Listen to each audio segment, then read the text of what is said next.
Ayan, panibagong araw. May nagpa-service, si client. Ayan po. Ang issue po is error code po niya ILC.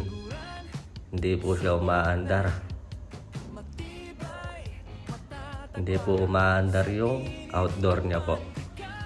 Ito po ang naging issue niya. Is nabotiki po siya. Ito po madalas ang issue ng mga board natin sa likod. Kung hindi nilalanggam, insekto, ayan po butike. Minsan pa may palaka. Ayan po yung butike, dalawa po sila. Ayan, gagawan po natin paraan yan para mawala yung error code niya. Ayan, tiwala lang mga client. Ito po yung ating board. At susundutin po natin dito yung butike. Ayun po sila, dalawa po sila nasa likod ng board. Ayan po. Dito pa sila laging sinasagip yata yung isa, mga ka-repair. Ayan po.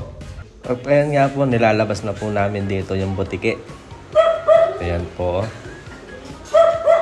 Ito kadalasan nasisira rin. Ito yung butike, oh. Nakuryente pa nga siya. Kawawang butike, pumunta sa board. Ayan po, oh. Patapos na po ang ating unit. Ito na, natakpan na po natin ang ating unit. Ayan, hindi na siya nag-error. Maganda na yung labig niya, umaandar na rin sa likod. Ayan po, maraming salamat sa panonood. Thank you for watching. Bye-bye.